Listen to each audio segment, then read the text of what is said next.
Hüququmuz var proqramını təqdim edirik. Təqdimatçı, yəni mikrofon arxasında isə proqramın aparıcısı mənəm, Günay Məmmədova.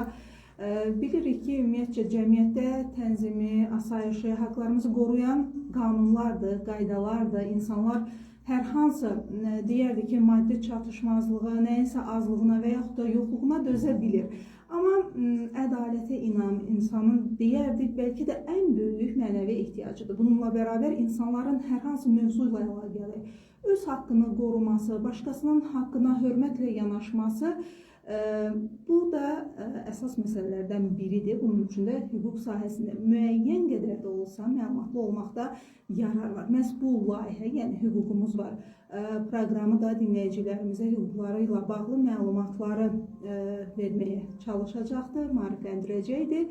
Və bugün də vacib mövzulardan biri haqqında danışacağıq və bu mövzu ilə bağlı mütəxəssis olan qonağımız da vardı. Qonağımızın təqdimatına keçək və artıq mən mövzumuzu da təqdim edəcəyim. Qonağımız isə Naxçıvan Muxtar Respublikası Ali Məhkəməsinin əməkdaşı hüquqşünas Yunis Mənim Xəlilovdur. Xoş gəlmisiniz. Xoş gününüz olsun. Çox sağ olun Günay xanım.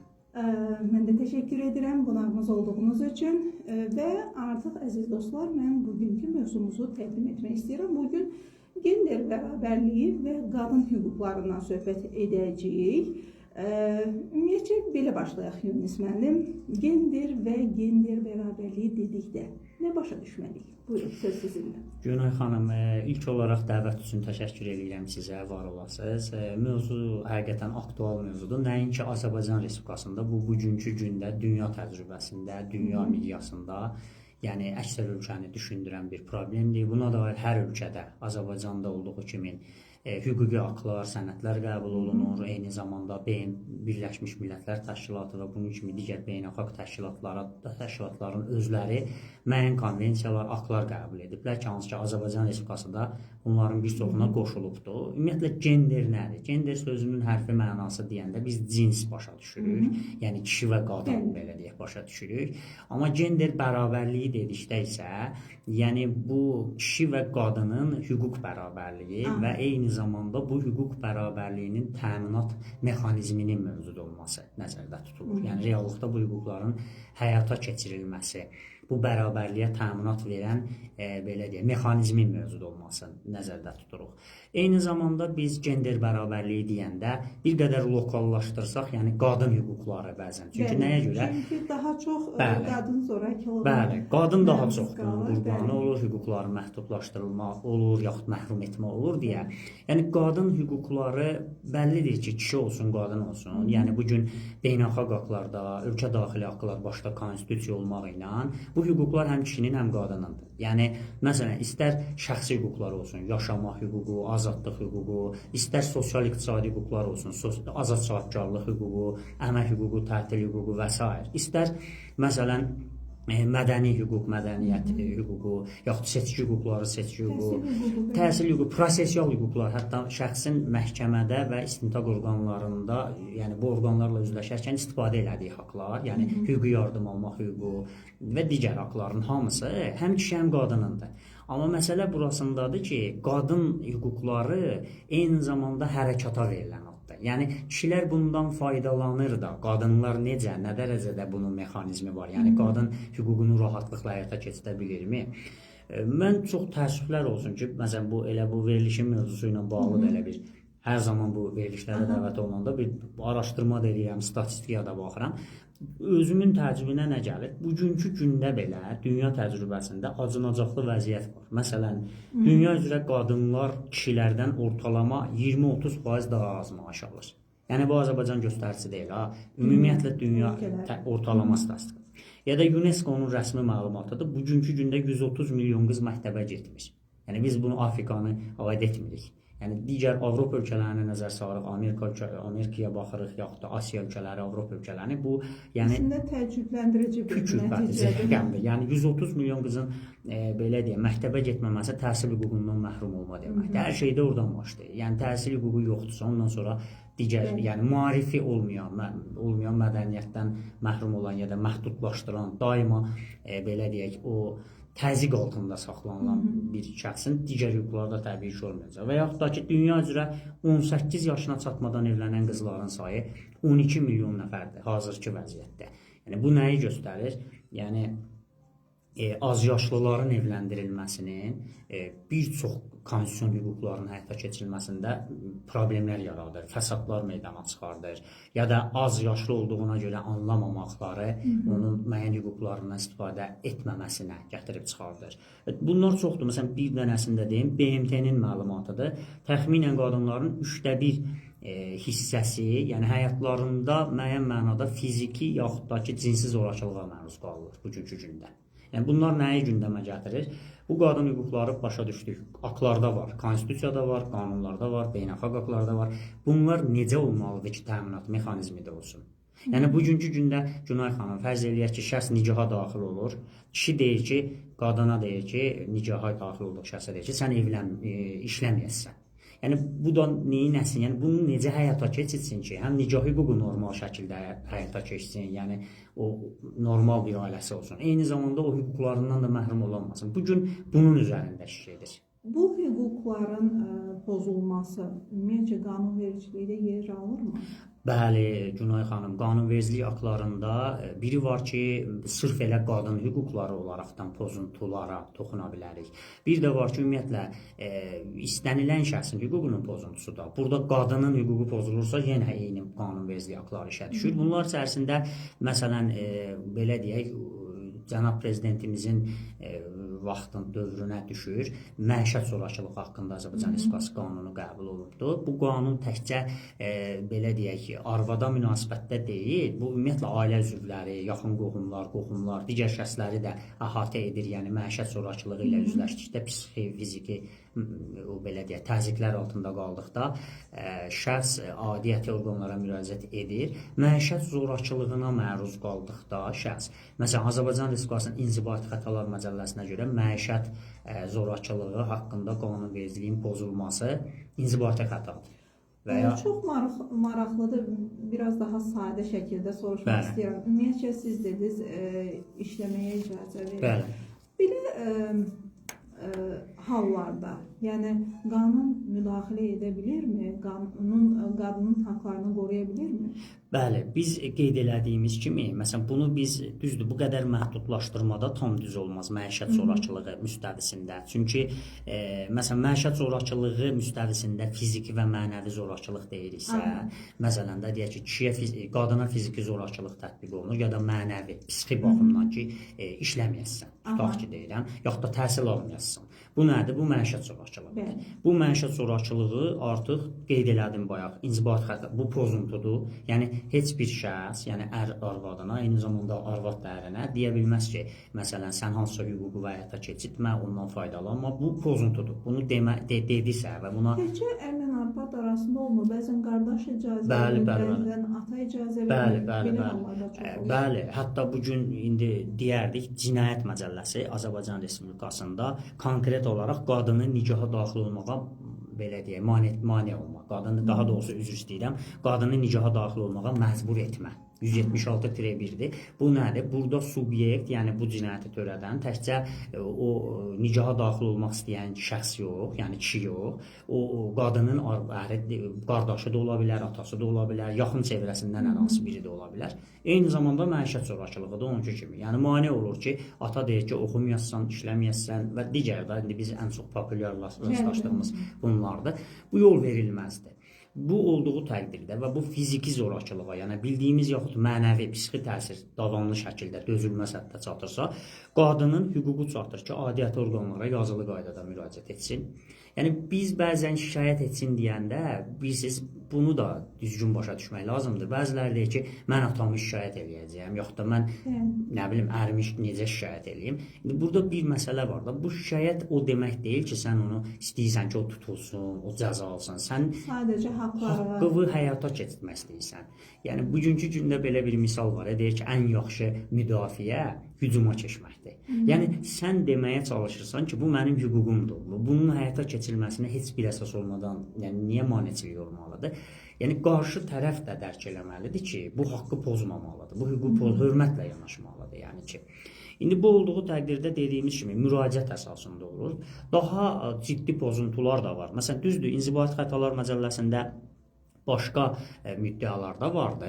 Yəni pozuntu halları müəyyənləşdirən. Daha qabarıqları məsələn Cinayət Məcəlləsində döymə tutaq ki, üzr istəyirəm, İnzibati Xətalar Məcəlləsində döymə. Döymə nədir? Döymə tallıq bildiyimiz kimi fiziki zor tətbiq etmədir. Hətta buna 2 aya qədər inzibati həbs, inzibati tənbih tədbiri nəzərdə tutulur. Cinayət Məcəlləsində məsələn əzab vermə var. Düzdür, sağlamlığa ağır, az ağır zərər vurma həddində olmadan qadına qarşı mütəmadi olaraq, qadın mən deyirəm, əslində kişi də fərq eləməz də, qadına qarşı davamlı olaraq fiziki zor tətbiq etmə və ya psixi istirablar vermə formasında. Bu artıq cinayət məsuliyyətidir və yaxud insan əlveri, bərabərlik hüquqlarını pozma, bu gün Cinayət Məcəlləsində kifayət qədər şəxsi həyat toxunulmazlığını pozma. Bəzən olur, bunu praktikada deyim necə olur. Kişi deyir ki, hə, mobil telefonuna baxacam, kiminlə sən, nə bilim, WhatsApp yazışmaya baxın, filana baxın. Bunlar şəxsi toxunulmazlıq hüququ olan məlumatlardır. Yəni, qadın, kişinin olduğu qədər qadının da şəxsi toxunulmazlıq hüququ var. Yəni, onun paylaşmaq istəmədiyi bir şeyi zorakılıq yolu ilə paylaşma. Bilirsiniz, bunlar ciddi problemlərə, fəsadlara da gətirib çıxardır. Düzdür, bəziləri, belə deyək, bizim milli mentalitetdən qaynaqlanan olur. Məsələn də elə bir düşünür ki, şəxs nicaha daxil olubsa, artıq bu kişi tərəf düşünür ki, bəzən də indi bu tipli ailələrdə, hə, mən hər şeyi edə bilərəm, amma qarşı tərəf edə bilməz. Əslində bizim cəmiyyətdə bəzən olmur, çox var. Bəli. Faiz etibarı ilə götürsək, belə düşünən daha çoxdur. Siz proqramın əvvəlində söhbətə başlamamışdan əvvəl dünyada olan statistik məlumatları da verdiniz. Ümumiyyətcə, dünya təcrübəsində və Azərbaycanda gender bərabərliyinin təminatı ilə bağlı istərdim biraz müqayisə edək. Çünki bilirik, Azərbaycanda qadınlara seçmə və seçilmə haqqı hətta bəzi Avropa ölkələrindən daha tez verilibdir. Biraz müqayisə edə bilərikmi bunlar? Əlbəttə, məsələn, biz belə götürsək, lap qədim dövrü götürsək, saatlarla danışmaq olar. Məsələn, lap qədimdə belə götürsək ki, məsələn, Şumerlərdə ilk yazılı abidələrində, onlar hansı yazılı qalıb, qadın-kişi bərabərliyi var idi. Yaxud da ki, qədim Misir aktlarında bugünkü günə qədər daş kitabələrdə gəlir, vardı qadınlara haqlar tanıma, hətta vərəsəlik hüququ üzrə onların da pay haqqı alma məsələsi. Bu, dünya tarixində ən çox bu pozuntu qədim Yunanistanda, özü də nə qədər təzadlı da olsa, Afina Demokratik Respublikası dövründən başladı. Adı Demokratik Respublikadır. Amma o dövrdə, məsələn, qadınlara, hətta belə deyək, qullara belə vətəndaşlıq hüququ verilirdi, qadınlara verilmirdi. O dövrlər olub. Sonra bir qədər qədim Romada da oldu, Respublika dövrünə qədər. İndi sonra orta əsrlər, yəni müasir dövrə qədər gəlsək çıxaq, təbii ki, Azərbaycan Respublikasında da ayrı-ayrı orta əsrlər, qədim dövrlərdə olan belə deyək, qanunvericilik haqları olub, orada qadın haqları tanınıb. Müasir dövrə gəlsək, xüsusən 20-ci əsr, sizin qeyd elədiyiniz kimi 1918-ci ildə Şərqdə ilk dəfə qadınlara seçki hüququ məhz Azərbaycan Respublikasında, Azərbaycan Xalq Cümhuriyyətində verilibdir. Hansı ki, bu seçki hüququnu qadınlara Avropa 1940-larda, hətta 2-ci Dünya müharibəsindən sonra verməyə başlayırdı. Bizdə nə vaxtıdır, orada nə vaxtıdır? Yəni, bu paralel baxsaq ki, bizdə çox-çox əvvəllər. Bundan əlavə, Hacı Zeynalabdin Tağıyevin 1901-ci ildə ilk dəfə Azərbaycanda qızlar məktəbini yaratması, ümumiyyətlə bu 1903-cü ildə Şərqi Rus qəzetində bu qadın hüquqları mövzuları gündəmə gəlirdi. Bizdə əslində əvvəllərində artıq bu məsələlər gündəmdə idi. Hansı ki, Avropada bu aktların hamısı, yenə deyirəm, 2-ci Dünya müharibəsindən sonra qəbul edilməyə başladı. Hətta mən belə bir şey deyim, bu qadın haqlarının daha qabarıq şəkildə, belə deyək, müdafiəsi o cərəyan var, feminizm cərəyanı. Bu, hətta 70-ci illərdən sonralar daha qabarıq olub. Elə qadın hüquqları, yəni uzun illər, yəni bunu biz başqa mənada demirik. Yəni, faktdır, statistik rəqəmlərdir. Təbii ki, o dövrlərdə də, əsrin əvvəllərində, belə deyək, qadın hüquqları uğrunda mübarizə aparanlar olubdur. Klara Setkin tutaq ki, 8 mart onunla bağlıdır. Amma əsasən dediyimiz kimi bizdə ən çoxsa bu Azərbaycan Respublikasında sistemli şəkildə, yəni istər qanunvericilik aktları müstəvisində hüquqların tanınması, istər bu müdafiə mexanizmlərinin reallıqda təminatı baxımından Ulu öndərimiz Heydər Əliyevin Azərbaycan Respublikasında deməli, ikinci də hakimiyyətə qayıdışından sonra bu baş verdi və burada bir çox aktlar, məsələn, ilk olaraq 1995-ci ildə konstitusiyamızda 25-ci maddə qadın və kişiyə eyni hüquq, yəni bərabərlik hüququnu nəzərdə tutdu. Kişi və qadın eyni hüquqlara malikdir. Baxın Günay xanım, o konstitusiyadakı o müddət çox maraqlıdır. Bərabərlik hüququndan danışılır. Deyir ki, kişi ilə qadının eyni hüquqları var. Demir bərabər. Bu incə bir məqamdır. Məsələn, bərabər nə deməkdir? Bərabər odur ki, fərz eləyək ki, kişinin də təhsil hüququ var, qadının da. Amma konstitusiyada çox həssas bir söz işlənir, eyni. Məsələn, bu nə deməkdir? Ola bilər ki, təhsil hüququ qadının da, kişinin də olar, amma fərz eləyək ki, kişiyə deyərsən 11-ci sinifə qədər oxu, qadına deyərsən 5-ci sinifə qədər. Eyni deməklə onu demək istəyir ki, yəni hüquqları həm kişiyə, həm də qadına eyni həddə tanınır. Bizim konstitusiyada çox incə məqamlar var.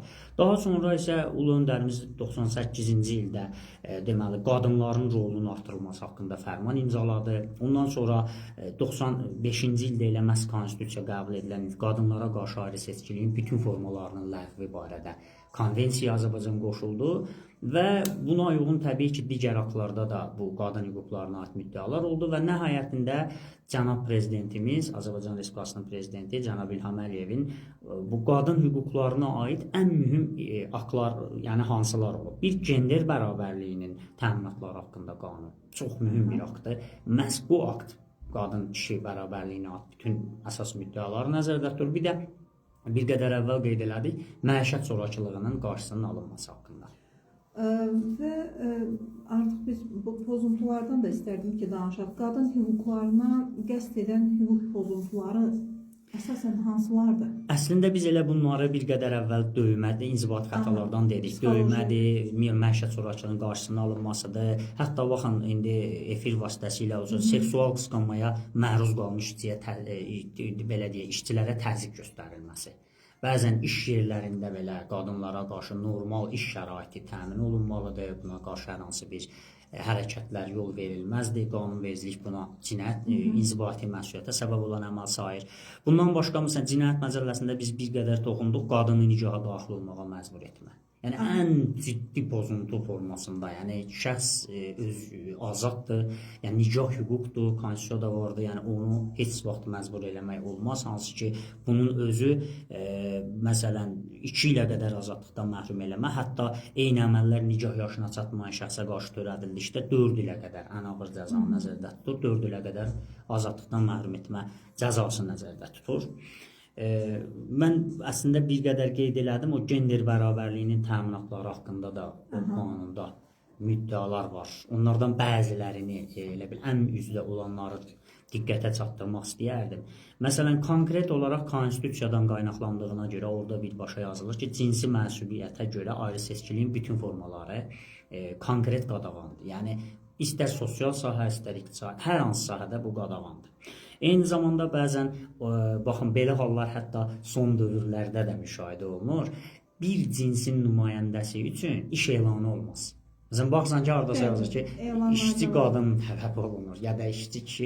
Bu cür elan ancaq o işin xüsusiyyətləri nəzərə alına bilər ki, ancaq qadın tərəfindən görülməli işdirsə, o da siyahılar təsdiqlənib olar. Qalan halda bu yol verilməzdir, ya qadına, ya kişiyə münasibətdə. Eyni zamanda və yaxud da ki, işə qəbul zamanı, məsələn, deyək ki, məzuniyyət hüququndan yararlanmada fərq qoyula bilməz. Düzdür, bir məsələni də deyim, bu çox maraqlı məsələdir. Bəzən deyirlər ki, bəs əgər kişi ilə qadın bərabərdirsə, o kişi tərəfdən bəziləri deyir ki, onda niyə qadınların, məsələn, pensiyaya çıxma yaşı aşağıdır, ya da deyək ki, onlara müəyyən cəza çəkmə məsələlərinin rejimi biraz yüngüldür, ya da hamilə qadınların əmək məcəlləsində imtiyazları, üstünlükləri var.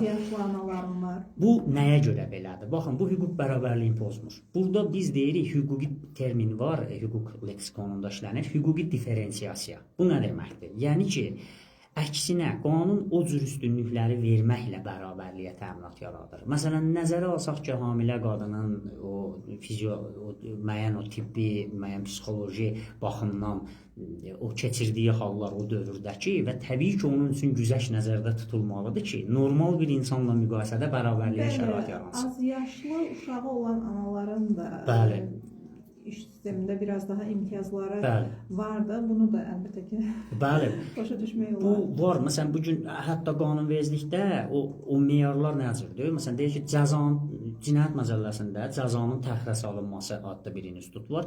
Uşaq 14 yaşına çatana qədər təyin olunmuş cəza icra olunmadan qala bilir.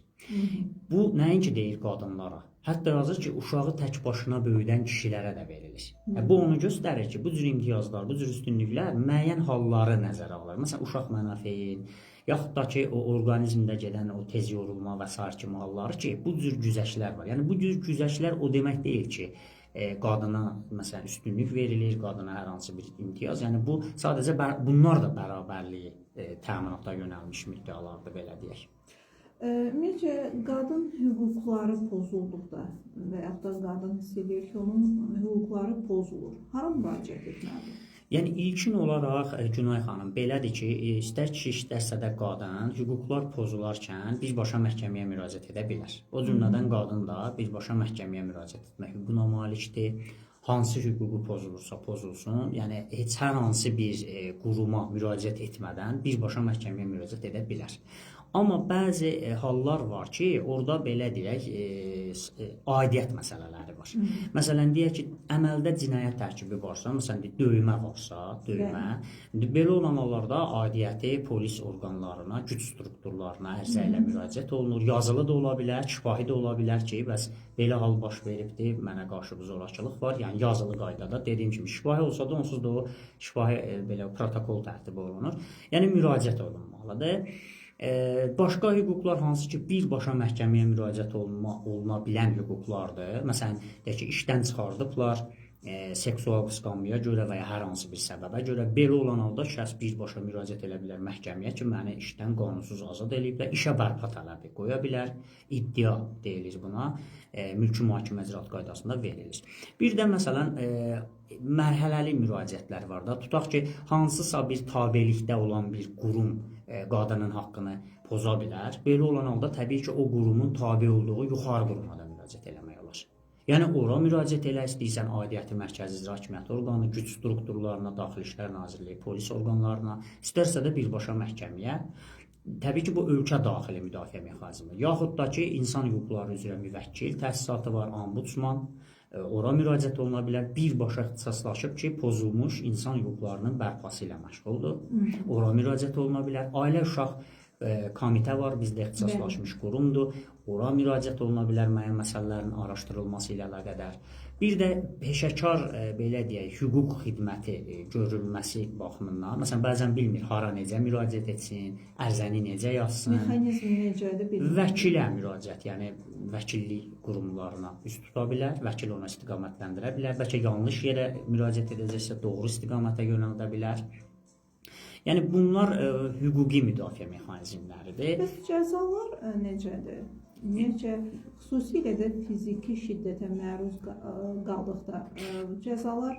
Bunlar, məsələn, cinayət, inzibati xəta da var. Bayaq qeyd elədiyimiz kimi döymə formasındadırsa, yəni sağlamlığa az ağır xəsarət vurma həddində deyilsə, bu həddə deyək ki, inzibati xəta 157-ci maddə var. 2 aya qədər həbsdir. Həbs. Bu inzibati tənbeh tədbiridir.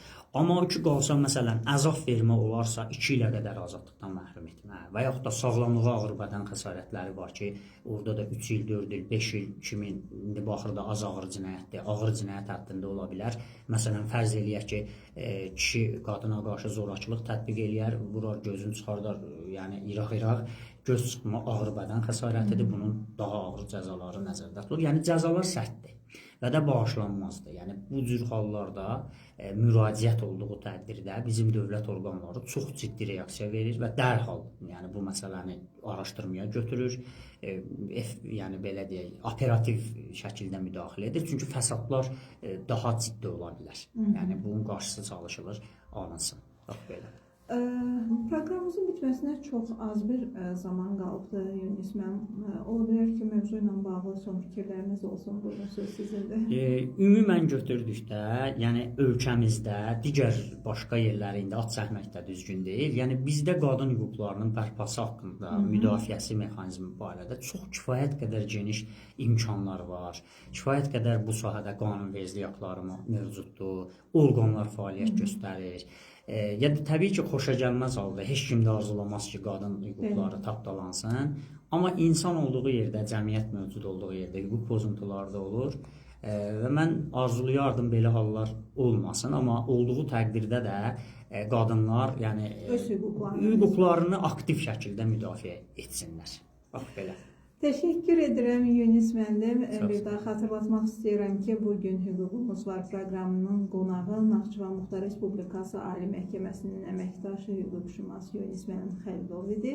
Bugün biz gender bərabərliyi və qadın hüquqlarından bəhs etdik. Mən qonağımıza təşəkkür edirəm. Çox sağ olun Yunis müəllim. Mən təşəkkür edirəm. Sağ olun. Mövzumuzla bağlı məlumat verdiniz.